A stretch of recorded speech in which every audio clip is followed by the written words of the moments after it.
So it's a new day, and truck started.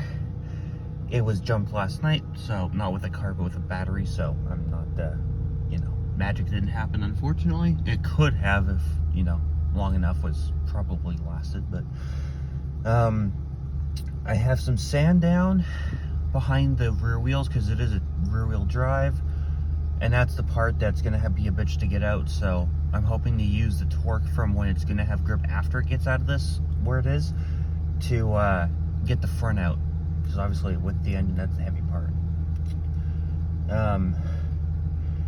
And then I'm gonna try and take it on a test drive.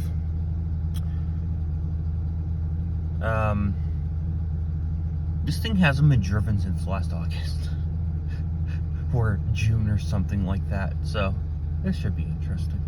So I am gonna have to feather it in, but this is the problem that's happening right now, is that it just doesn't have enough grip where the tires were frozen in, which was right there, to get grip. It's just pure sliding.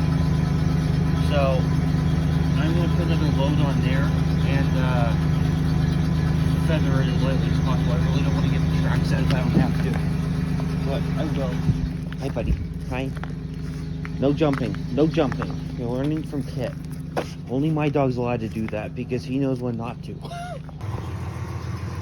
For the record, I'm trying to find a spot that's not ice to step on. I've got some hay here. No, you stay down. I'm trying to hold my hair because it's not brushed, which is the only time it's a problem, which is partially why I haven't cut it. So I got the truck out. I had to sort of ram it out though. The amount of this is the ice that it was on, by the way, which I know probably isn't showing up for you guys. I know it's a lot darker on the phone, or at least because of my brightness thing. It is right here with the sun on it, but this is like pond ice, like the slipperiest ice. It's the same stuff that's right here. You can't step on it at all. I've almost wiped out several times on this path alone, just because if I hit any ice and bridge the sand entirely, I'm screwed. I was able to get the front wheel over that part of it, and enough to sort of have some more leverage, but because this part just wasn't doing it with the sand and stuff, it was still slipping. Like the sand was still slipping, which I found sort of ironic. So feathering it as lightly as hell didn't do anything, so I had to sort of rockabye baby it, pew, right out, and it worked. But yeah, this is like the worst ice that you could possibly have. It's actually clear there. I don't know what the hell's there, but it's clear. It almost looks like there's a piece of wood under there. But like, you can see how deep the tires were in. Like, that's a good inch. Like, I had to unstick the tires from that, so you can imagine just how hard it was to get the truck out of that when the tires were in that deep anyways. It's like probably pulling a flat or something. But I'm going to put the wipers down and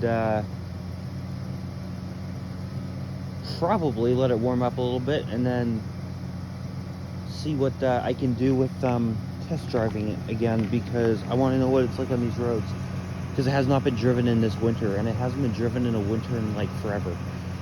It does have the right tires on it though, otherwise I wouldn't be doing this. So my truck's out. That's one out of like 80 billion things to happen. So finally home after the issues and being forced to not come home last night. Animals surprisingly didn't do anything wrong. One of the dogs had an accident, and that was it. And it was an easy cleanup. So we're sort of shocked. I'm on 6 hours of sleep, which is better than the 4 I was on yesterday for a 19-hour day. But,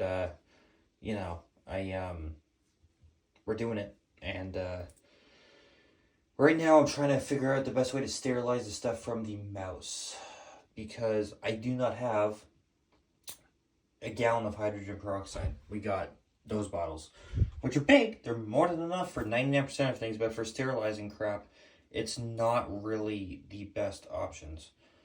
But I have time, so I'm gonna do it, even if it's lightly. I just wish I knew where my gloves were that weren't these ones, because these are my gloves, but these didn't need sterilizing, so I'm trying to figure out the best way to touch them without touching them, and I'm sort of at the point where I'm like, well, I think we're gonna have to put the rubber ones on.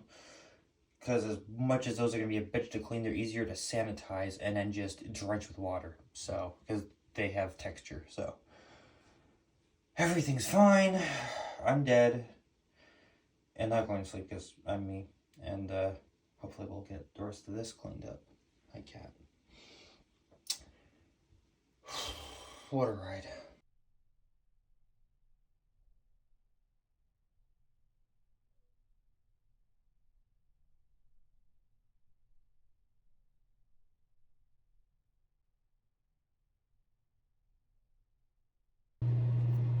Okay, so I forgot that dead flesh smelled. Yeah, I know I'm an idiot given the fact that this isn't the first time I've done this. I'm going to try this. The spine from the mouse is in here, and it's been so good for way too freaking long. This is being recorded like a week later, but I've been busy. I got the tongs, and I have the lid from the container that I was actually using for sterilizing things, upside down.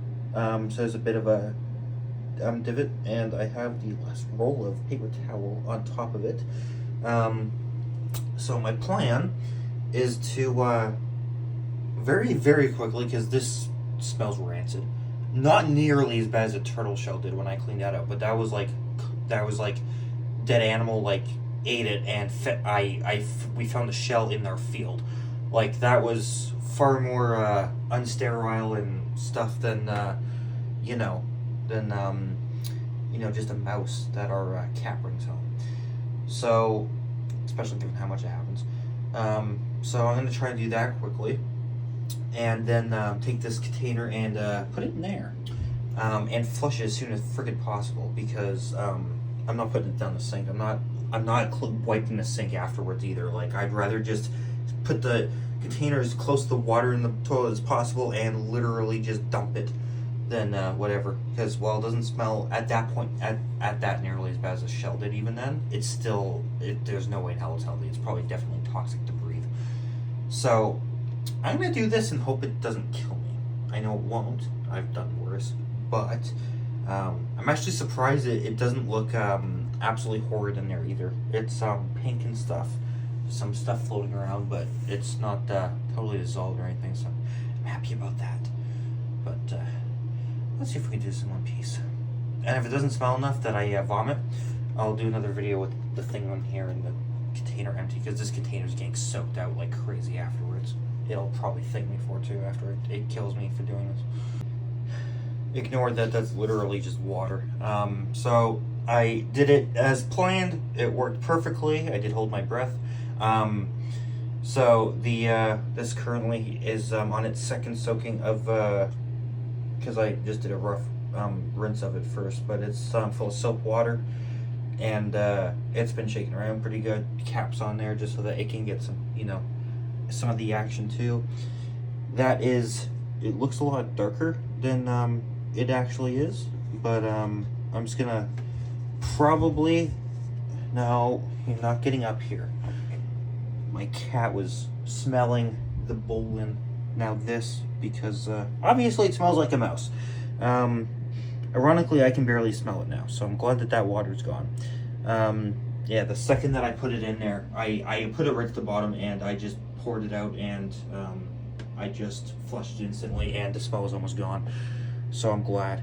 I'm probably going to try going over this with a Q-tip or something, because I don't want anything to get sticky. I don't know if the tissue is gonna be grabby or whatever. I know it fucking was when I was taking it all apart, but I'm hoping that it doesn't, because I'd much prefer to get this as cleaned up and dried as possible, so I can put it in in my room and let it dry for a bit before I or even back in the container after I clean it out again, just so that I can let it dry out a bit. But yeah, we're on the next step. The lid probably hates me, but whatever.